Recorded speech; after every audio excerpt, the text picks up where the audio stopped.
स्वाभिमान के लिए लड़े थे, इस भूमि के लिए लड़े थे। और क्या स्थिति बना रखी है।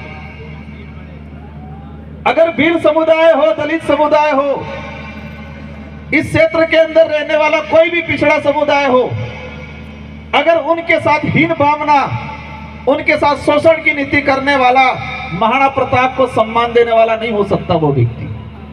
वो उसके नाम से रोटियां जरूर सेक सकता है। मेरी नजर में वो ऐसे लोग हैं, ऐसे संगठन हैं जो मान सिंह के सोच के लोग हैं, जो शक्ति सिंह और जगमाल की सोच के लोग हैं, ऐसे लोग हो सकते हैं।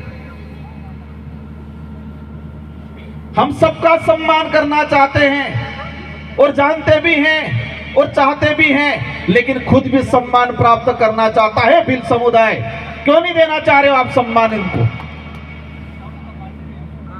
आज इस क्षेत्र के अंदर जमीनें हड़पी जा रही है, लालच में शराब नशे पत्ते में डुबा के।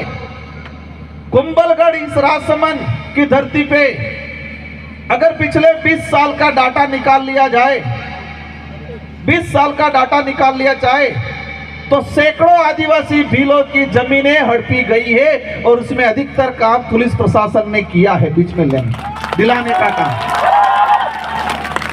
उदयपुर के अंदर देखा है, घटनाक्रम हुआ, हत्या का मुकदमा दर्ज हुआ, 6 निर्दोष आदिवासियों को फंसाया, अलग से मुलजिम थे उनको तो फंसाया क्योंकि वो उसके हकदार थे, उन्होंने गुनाह किया था, उनको होना था, और उनके रिश्वत में क्या लिया? जमीन ही ली। ऐसे लोग वर्दीधारी जो सत्यमेव जयते की बात करते हैं, ये लोग ऐसे शोषणकारी सोच वाले लोग हैं। और ऐसी शोषणकारी सोच कहां से पनप रही है? ऐसी शोषणकारी सोच जहां से पनप रही है, वहां पर हम वार करना चाह रहे हैं और उन्हें खान में बंद करवानो काम करवा चाह भारत आदिवासी पार्टी। आज ये अरावली पर्वत श्रृंखला, एक बात हमें जाननी पड़ेगी,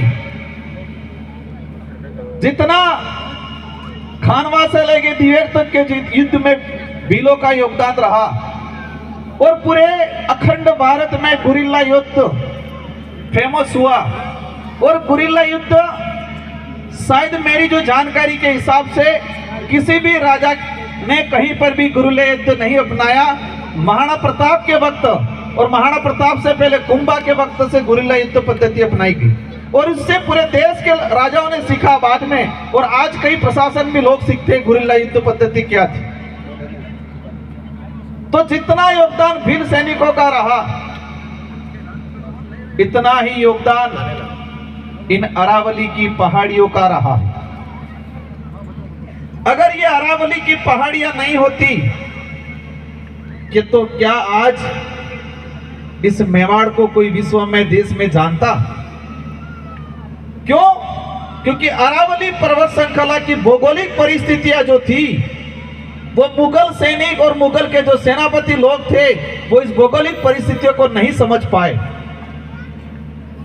और इसीलिए वो जाल में फंसते गए और गुरिल्ला युद्ध के शिकार होते गए। गोहिल वंश, बप्पा रावल से अगर हम बात करें,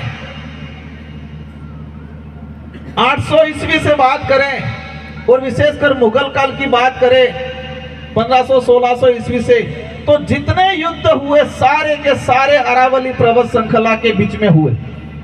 खानवा का युद्ध हो, खमनोर का युद्ध हो, जितने युद्ध हुए कहां हुए? अरावली पर्वत श्रृंखला में। अगर ये अरावली नहीं होती तो शायद हो सकता है हमें कई युद्ध हारने पड़ते। और आज जिस गौरव के साथ हम तीर सीना तान के कह रहे हैं कि हम लड़ने वाले हैं और जीतने वाले शायद नहीं कह पाए, लेकिन वर्तमान सरकार हमारी इस ऐतिहासिक भौगोलिक स्थिति या भौगोलिक जो क्षेत्र है उसको भी खत्म करने के लिए कानून लाई है, जिसका विरोध अपन सब ने मिलकर किया। मैं बांसवाड़ा डूंगरपुर की जनता को धन्यवाद देना चाहूंगा इस मंच से, जिन्होंने मुझे जिता के लोकसभा में भेजा, और मैं अपने आप को गौरवशाली महसूस करता हूं कि जब अरावली पर्वत श्रृंखला को लेकर सुप्रीम कोर्ट ने 20 नवंबर 2025 को फैसला दिया, मेरी जानकारी में 25-26 नवंबर के आसपास आया और 3 दिसंबर से ही मैंने लोकसभा में इसको लगाने का प्रयास किया और शायद 15-16 नवंबर के आसपास, दिसंबर के आसपास अरावली पर्वत श्रृंखला को लेकर सरकार की सिफारिश पे सुप्रीम कोर्ट का जो फैसला आया, उस फैसले का सबसे पहले विरोध करने का काम आपकी भारत आदिवासी पार्टी के सांसद राजकुमार रोत ने किया लोकसभा के अंदर। और मैंने आह्वान किया था, मैंने जितने जो क्षत्रिय संगठन बने हुए हैं उन सबसे आह्वान किया था कि अरावली को बचाना, क्योंकि अरावली में हमारे पुरखों का खून बहा हुआ है। यहाँ ये हमारे ऐतिहासिक पहाड़ियां हैं, ये पहाड़ियां नहीं, पत्थर नहीं है। और इसीलिए मैंने कहा था पार्लियामेंट के अंदर भाजपा के सरकार को कि आप इन अरावली, इन पहाड़ी जल जंगल जमीन को आप संसाधन मानते हो, हम इनको पूर्वज मानते हैं, अपना देवता मानते हैं। मानते कि नहीं मानते? डोंगरा ही, ये पहाड़ है, ये नदियां हैं, इनको अपन क्या मानते हैं? पूर्वज मानते, देवता मानते हैं। अपन कोई शुभ काम करने के लिए जा रहे हैं, अगर किसी की बारात जा रही है, बीच में नदी पड़ती है, तो रोक के अपन नारियल फोड़ते कि नहीं फोड़ते? आगे फोड़े कि नहीं फोड़े? आपने फोड़े? अगर हम कहीं जा रहे हैं और विशेषकर जब शादी के लिए जाते हैं तो बीच में कोई नदी आती है तो वहां रोकते हैं, बारात रोक के इस नदी के दर्शन करते हैं, आराधना करते हैं, नारियल अगरबत्ती लगाते हैं, फिर जाते हैं आगे। तो ये भारत आदिवासी पार्टी इस प्रकृति को, जल जंगल जमीन को पूर्वज मानती है और ये तानाशाही सरकारें इस जल जंगल जमीन को क्या मान रही है? संसाधन मान रही है और संसाधन मान के बड़े बड़े उद्योगपतियों को देने का काम करती है। अरावली के लिए जो कानून आया, मतलब जो सुप्रीम कोर्ट का जो फैसला आया, इसको आपको समझने की जरूरत है। अगर ये अरावली नहीं रहती तो शायद भील समुदाय का अस्तित्व भी नहीं रहता। और भील समुदाय की अगर बात करें हम लोग, तो अरावली पर्वत श्रृंखला जो गुजरात है, इसके बाद विंध्याचल में टच में चले गए, महाराष्ट्र, मध्य प्रदेश से इसी इलाके के अंदर है। विशेषकर सरकार कह रही है कि 100 मीटर से ऊपर वाली जो पहाड़ी है उसी को अरावली मानेंगे, 100 मीटर के नीचे वाली है उसको अरावली नहीं मानना है। इनक्वायरी जी 100 मीटर से नीचे वाली है उसको अरावली नहीं मान के आने वाले समय में इस पे खनन कर सकते हैं। ये सुप्रीम कोर्ट ने किया और सरकार की सिफारिश पे किया। इसलिए किया जा रहा है कि हमारी इस अरावली पर्वत श्रृंखला में अभी लिथियम की खोज हुई है, बॉक्साइट है, यहाँ पर संगमरमर के पत्थर हैं, ग्रेनाइट हैं।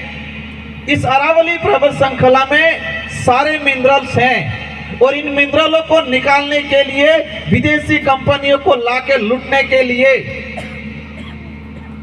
अरावली की परिभाषा बता दी। क्या अरावली क्षेत्र में रहने वाले समुदाय को पूछा कभी कि अरावली की परिभाषा क्या होगी? उन्होंने तय कर लिया, कमरे में बैठ के, दिल्ली में बैठ के 5 लोगों ने मिलके कि अरावली की परिभाषा ये होगी। आज देश के हालात क्या हैं? आज लड़ाई सिर्फ आदिवासी दलित पिछड़ों की नहीं है, आज लड़ाई उस हर वर्ग के लिए है जो व्यक्ति इस देश को अपना भारत मानता है, अपना देश मानता है। आज धर्म में बांट बांट के लड़ा रहे हैं। मैंने कई बार कहा है कि धर्म आस्था का विषय है, लेकिन उनको सत्ता का साधन मान लिया। ढाल बना के, धर्म को ढाल बना के सत्ता हासिल कर रहे हैं और सत्ता का संरक्षण हो रहा है, तो नुकसान किसको होगा? लड़ेंगे कौन आपस में? ढाल ढाल। हमारा धर्म कोई विषय नहीं है, वो आस्था का विषय। हम तो खुले मन से बोले हैं कि आदिवासी प्रकृति पूजक है, पार्लियामेंट में भी बोले हैं कि आदिवासी आदि अनादि काल से रहने वाला है, सभी धर्मों से पूर्वी धर्म आदिवासियों का अपनी पूजा पद्धति। आदिवासी ना हिंदू है, ना ईसाई है, ना सिख है, ना मुस्लिम है, आदिवासियों की अपनी खुद की पूजा पद्धति। लेकिन आपने अर्धा ईसाई, अर्धा हिंदू, अर्धा जैन, अर्धा बौद्ध, अर्धा मुस्लिम, अलग अलग राज्यों में अलग अलग बैठ के आपस में ही लड़ना शुरू कर दिया। आज जो स्थिति बनी हुई है, देश के अंदर जितने जो मिनरल्स हैं, विदेशी कंपनियां आके निकाल रही है। और हो कहीं हम वंदे मातरम पे चर्चा कराएंगे, हम राष्ट्र देश मतलब देशभक्ति हैं। एक सिंपल सी बात समझनी पड़ेगी कि आपके घर में अनाज है, उस अनाज को आप सारा बेच दे रहे हो साथ। अभी गेहूं पका, गेहूं 25 रुपए में जाएगा, सारा का सारा आपके घर में था, सारा बेच दिया। आपको 6 महीने बाद वापस लेने जाओगे, वो गेहूं कितने मिलेगा? 30 रुपए मिलेगा कि नहीं मिलेगा? 40 रुपए मिलेगा कि नहीं मिलेगा? तो भारत में ये हो रहा है कि सारी विदेशी कंपनियां आके यहाँ पे लिथियम निकाल रही है, सोना निकाल रही है, चांदी निकाल रही है, बॉक्साइट निकाल रही है, कोयला निकाल रही है। हमारे सोने की खान की बात कर रहे हैं, कह रहे पत्रकार भी चौथा स्तंभ जो है, मीडिया भी ऐसा हो गया है। देश का दुर्भाग्य है कि मजे पड़ गए। राजस्थान में सोना निकल रहा है, बांसवाड़ा में। कहाँ की कंपनी है? शायद ऑस्ट्रेलिया की कंपनी।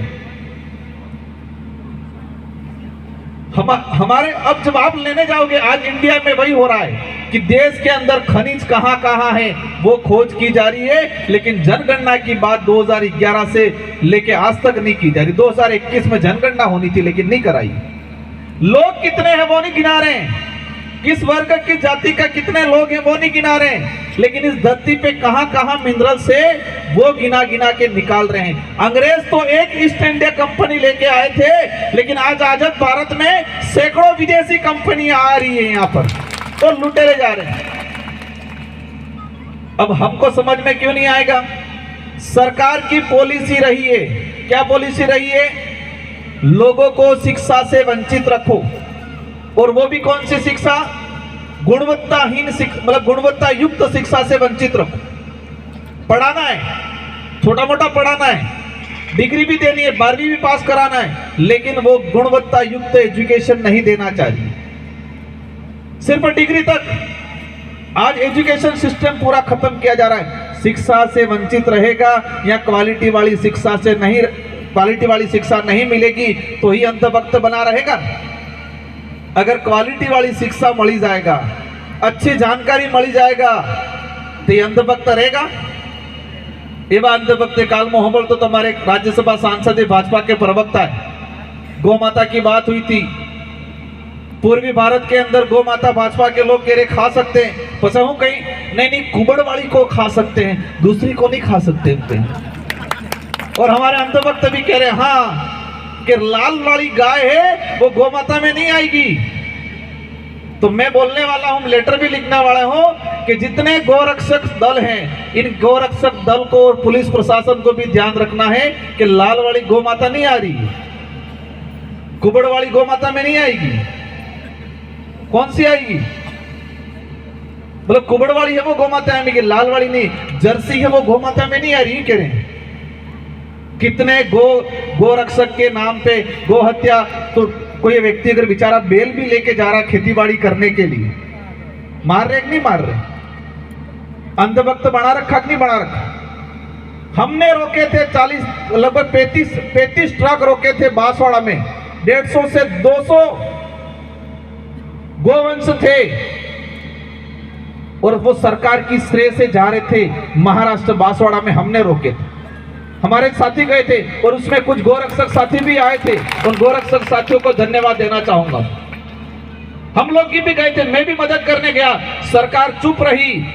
30 से 35 ट्रक में भर के गो वंश जा रहा था, वो कहां से आया कहां गया कोई पता नहीं चला। हमने रुकवाया, तो इसके बावजूद भी उनको फ्री कर दिया, क्योंकि बड़े लोगों का रास्ता।